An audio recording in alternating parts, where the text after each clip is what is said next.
Hola a todos, y bienvenidos a la historia de No, I'm Not a Spy, una creación de TNM Media, inspirada en el universo de TF2 y No, I'm Not a Human, una serie que explora la paranoia, la desconfianza y el colapso de la humanidad cuando ya no es posible distinguir amigo de enemigo.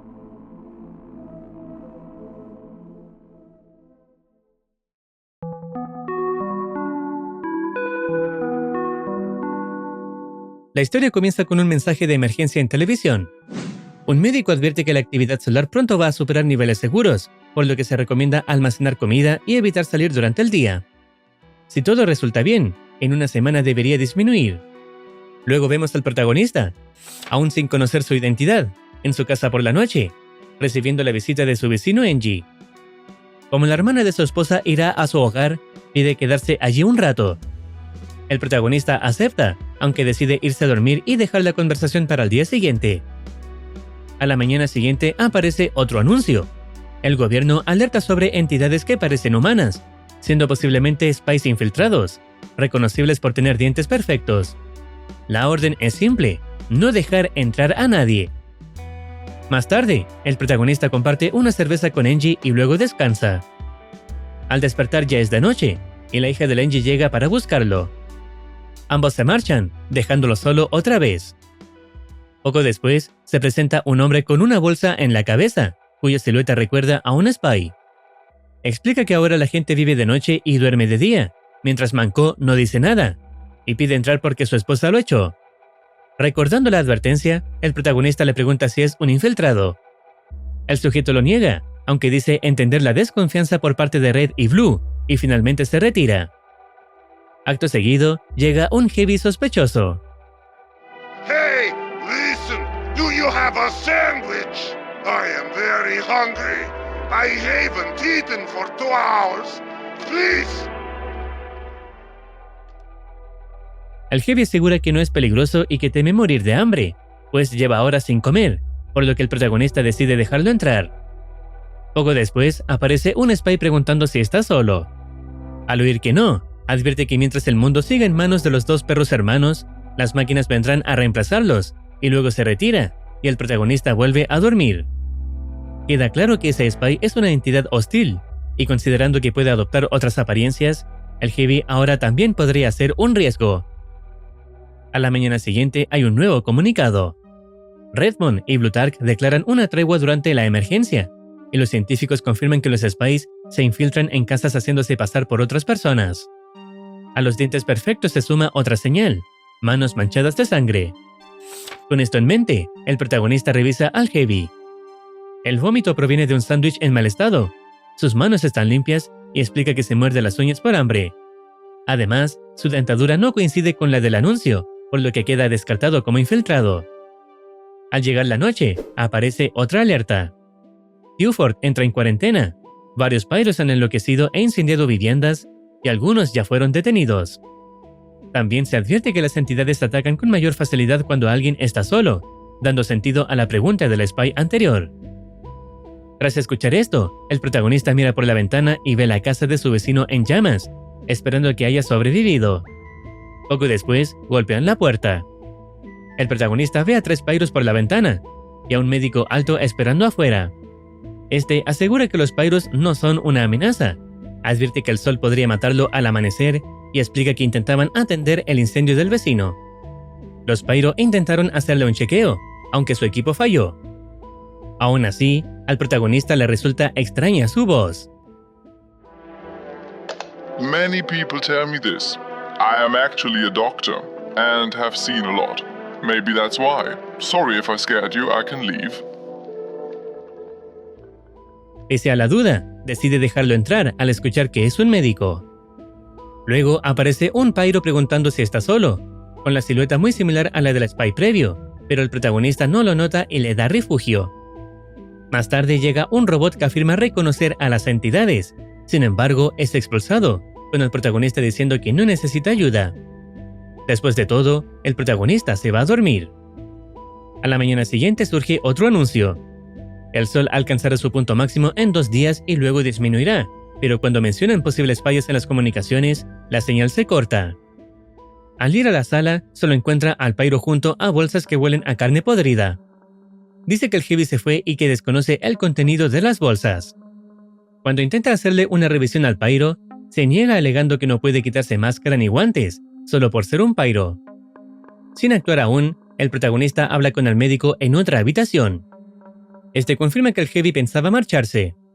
El protagonista no lo inspecciona y sugiere que le diga al Pyro que debería irse por su actitud extraña, aunque la postura del médico igual resulta sospechosa, pareciendo seguirle el juego al Pyro. Más tarde, el protagonista duerme y al anochecer recibe el aviso de que el Pyro ya se marchó. Pero el spy vuelve.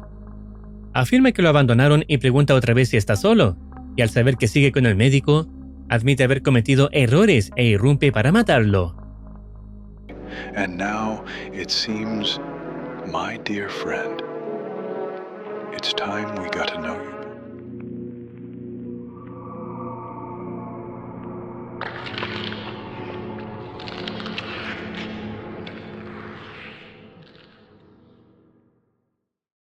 Todo apunta entonces a que el médico era otra entidad infiltrada, pues su presencia no evitó el ataque, dejando al protagonista como el único humano en la casa. La historia cambia a otro personaje en una casa distinta. Una transmisión anuncia que pronto habrá un eclipse que sumirá todo en 3 días de oscuridad. Aunque la casa tiene torretas, una llamarada solar desactiva el perímetro. Un vecino le advierte que no deje entrar a nadie, pero el hombre insiste en ayudar. Aparece un scout pidiendo comida, y cuando obtiene confianza, admite que suele masacrar a quienes le abren la puerta, antes de marcharse entre insultos. Luego llega un Pyro diciendo que fue expulsado de otra casa, y logra que lo dejen entrar. Sin más visitas, el personaje duerme. A la noche siguiente, un anuncio habla de un virus por contacto que provoca fiebre y vómitos, activo por una semana. Algunos científicos creen que el eclipse podría ser un 9º planeta o incluso una nave, pero el gobierno niega todo y recuerda que faltan 2 días para que termine. Más tarde, el Pyro deja un regalo y promete intentar reparar las torretas. Llega después un soldier que pide refugio por un día y es aceptado. Luego, un sniper ofrece ver el futuro y advierte que vendrá alguien con forma humana, pero sin alma. Una mina aparece y desaparece, y enseguida vuelve el spy preguntando si está solo. Dice haber mutado por el sol o el virus, y aunque el personaje dice que lo ve como un humano, no le permite entrar, y el spy se retira. Acto seguido, el personaje se va a dormir. A la noche siguiente, otro comunicado confirma que siguen apareciendo imitadores, en su mayoría spies, posiblemente ligado a pruebas de disfraces, mientras Manco evita responder. También minimizan el virus, calificándolo como leve. El Pyro menciona haber escuchado susurros en la noche, y el personaje descubre al soldier leyendo una Biblia. Afirma haber hablado con las entidades y que llevan aquí desde hace mucho tiempo. Cuando intentan revisarlo se niega repetidamente, y ante la sospecha, el personaje le dispara, convencido de que era un impostor. Poco después, llega otro spy que asegura haber reemplazado su cuerpo por uno cibernético, manteniendo solo su cerebro y alma, aunque todavía puede sufrir por el sol, pidiendo refugio y prometiendo proteger la casa. Al final, el personaje lo deja entrar. Al poco tiempo, el personaje ve en la puerta a otro spy con la parte inferior del cuerpo distorsionada. Impactado y con la sensación de estar siendo acechado, decide irse a dormir.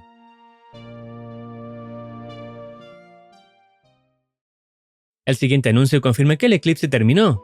Redmond y Plutarch han desaparecido y se los presume muertos.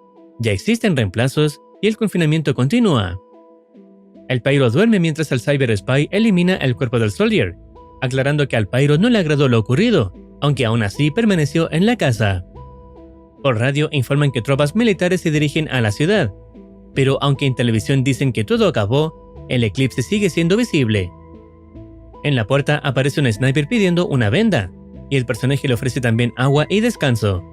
Luego llega un hombre que quiere intercambiar suministros por material biológico, o basura para médicos militares que estudian el virus, trato que es rechazado. Más tarde, alguien expulsado de un pub local niega ser entidad y recibe refugio, tras lo cual el protagonista duerme. Al día siguiente se reportan más desapariciones y saqueos, además de presencia militar en grandes ciudades, consideradas más seguras. Después, una Pyro cuenta que su casa se incendió mientras buscaba provisiones, y el personaje la deja entrar. En ese momento, el sniper anuncia que saldrá por recursos, algo que otros también pueden intentar, aunque con riesgo de muerte. El protagonista decide acompañarlo. Recorren calles vacías y entran a un edificio, separándose para buscar suministros. Allí encuentra un esqueleto, y una explosión repentina en el lugar lo deja inconsciente, despertando luego en su casa. El sniper explica que una criatura los atacó y que al disparar impactó un barril de petróleo, causando la explosión, donde al menos acabó con la criatura. Con ayuda del Cyber Spy, lograron volver con provisiones. Describe el monstruo como una mezcla entre Spy y cucaracha, la misma figura vista antes, concluyendo que la situación es mucho peor de lo que dicen y que el gobierno está mintiendo. El Cyber Spy le explica que estuvo inconsciente un día, tiempo en el que la mujer Pyro robó suministros y se fue, mientras el otro Pyro y el hombre grande salieron por más recursos. En la puerta aparece un soldier pidiendo agua. Relata que su escuadrón fue destruido en el centro y que sobrevivió al huir. Antes de marcharse recomienda abandonar la ciudad. Luego llega un Heavy que exige lo mismo al verlo ayudar, pero su agresividad provoca que sea expulsado, tras lo cual el protagonista duerme. Las noticias hablan de una niebla cubriendo la ciudad, del éxodo del 70% de la población y del retiro del medicamento del virus por efectos negativos. A la noche siguiente, un spy llega buscando al Cyber Spy y afirma ser su amigo, insistencia que basta para dejarlo entrar. Después vuelve el vecino del inicio anunciando que se marchará por la mañana, y poco más tarde, la transmisión declara la ciudad casi desierta antes de perder la señal. El sniper se muestra preocupado por el destino del Pyro y del hombre grande. Además desconfía del recién llegado, pero el Cyber Spy dice reconocerlo. También advierte fallas en sus sensores, coincidiendo con la caída de la TV, prometiendo revisarlo luego. Llega después un Heavy extraño hablando de un destello, posiblemente bombas, y tras irse, reaparece el Spy de antes preguntando si está solo. Exige que entregue a alguien o volverá con más entidades, asegurando que pronto los mutantes gobernarán como dioses, y se retira prometiendo regresar. Sin más visitas, el protagonista duerme y despierta con la señal de la TV aún caída, mientras el sniper continúa bebiendo. Luego va con el Cyber Spy y su supuesto amigo, quien afirma que el robot entró en reinicio al revisar sus fallos, aclarando que ahora está durmiendo.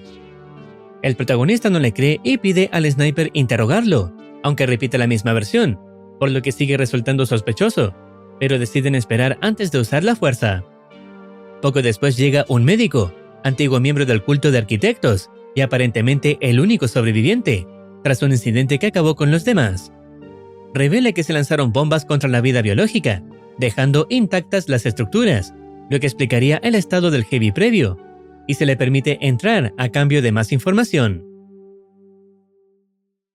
A la noche siguiente, las noticias confirman el uso de armas biológicas e incluso nucleares, proponiendo fundar una nueva civilización fuera de la ciudad. Más tarde, el protagonista pide al sniper descansar mientras intenta hablar con el spy, pero este permanece en silencio absoluto.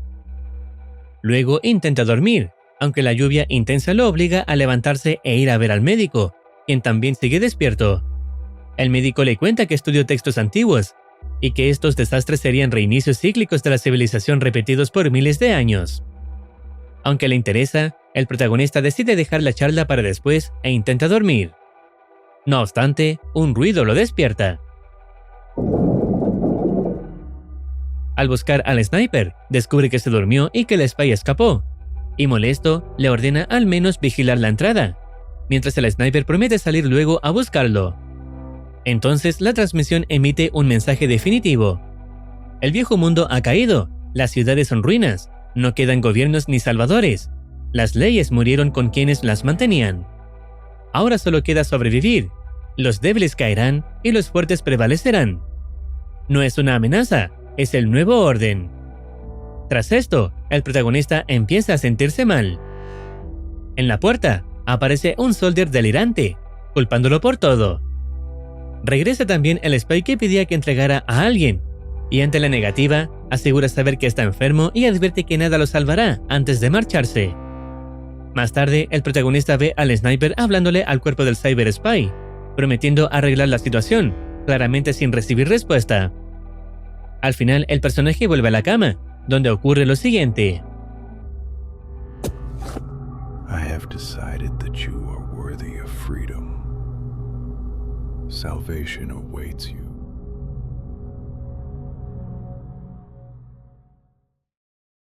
I removed my mask for the first time. I wanted that cultist to see my face before he died. I killed him without remorse.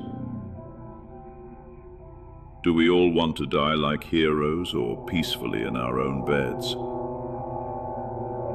I don't know if he wanted that.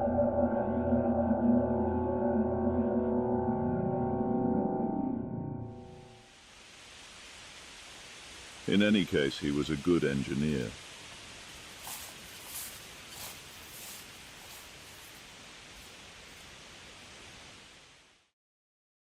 Con el desenlace, entendemos que el personaje que intentó ayudar a todos durante la crisis era un Engie.